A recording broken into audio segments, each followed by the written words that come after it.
Voter তালিকা হালনাগাদ কার্যক্রম শুরু হচ্ছে আজ। দেশব্যাপী বাড়ি বাড়ি গিয়ে তথ্য নেওয়া হবে ভোটারের। সাভারে কার্যক্রম উদ্বোধন করবেন প্রধান নির্বাচন কমিশনার এম নাসির উদ্দিন। সকাল 10:30টায় সাভার উপজেলা পরিষদ মিলনায়তনে প্রধান নির্বাচন কমিশনার এবং নির্বাচন কমিশনাররা উপস্থিত থেকে ভোটার তালিকা হালনাগাদ কর্মসূচি উদ্বোধন করবেন। ইসির নির্বাচন সহায়তা শাখার সিনিয়র সহকারী সচিব নাসির উদ্দিন চৌধুরী জানিয়েছেন, তথ্য সংগ্রহের কাজ শেষ হলে 5 ফেব্রুয়ারি থেকে শুরু ছবি তোলা নিবন্ধন সম্পন্ন করার কাজ। 11 এপ্রিল পর্যন্ত নিবন্ধন কার্যক্রম চলবে। এদিকে 2022 সালে নেওয়া 3 বছরের তথ্যের শেষ ধাপের হালনাগাদ কার্যক্রম চলমান রয়েছে। এতে 18 লাখের মতো ভোটার আগামী মার্চে যোগ হতে পারে। সর্বশেষ হালনাগাদ অনুযায়ী দেশে ভোটার সংখ্যা 12,18,50,160 জন। সাভারে ভোটার হালনাগাদ কার্যক্রমের উদ্বোধনী অনুষ্ঠানে যোগ দেবেন প্রধান নির্বাচন কমিশনার। সেখানে আছেন আমাদের সহকর্মী শফি মাহমুদ, সরাসরি যুক্ত হচ্ছে সেখানে। শফি, বিস্তারিত জানাবেন যে সেখানে প্রধান নির্বাচন কমিশনার এবং অন্যান্য কমিশনাররা ছাড়া আর কে উপস্থিত আছেন, সেই সাথে এই ভোটার তালিকা হালনাগাদ কার্যক্রম শুরু হয়েছে কিনা? ভোটার তথ্য হালনাগাদ কার্যক্রমের আনুষ্ঠানিক উদ্বোধন হতে যাচ্ছে আজ সাভারে।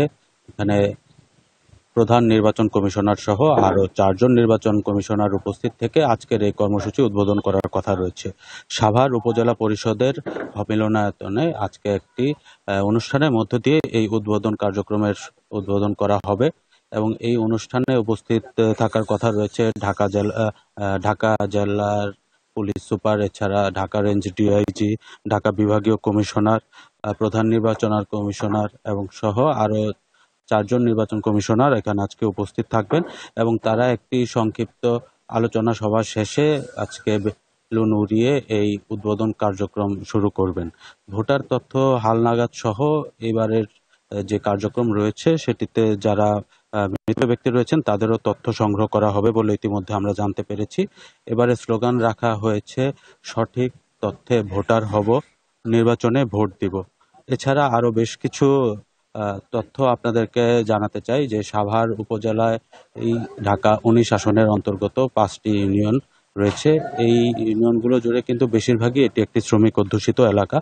প্রায় 10 লাখেরও বেশি শ্রমিক রয়েছেন সাভারে, যারা স্থায়ী নন, অস্থায়ীভাবে এই অঞ্চলে বসবাস করে থাকেন।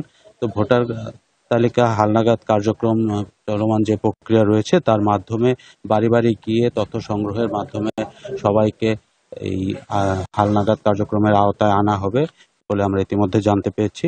ওই অনুষ্ঠানে যোগ দিতে ইতিমধ্যে প্রধান নির্বাচন কমিশনার সাভার উপজেলা পরিষদে উপস্থিত হয়েছেন। এছাড়া অন্যান্য অতিথিবৃন্দ তারা আসছেন ধীরে ধীরে এই অনুষ্ঠানের কার্যক্রমের প্রস্তুতি নিতে দেখতে পেরেছি। এছাড়া গার্ড অফ অনার দেওয়ার জন্য এখানে সুসজ্জিত একটি দল ইতিমধ্যে প্রস্তুত হয়েছেন।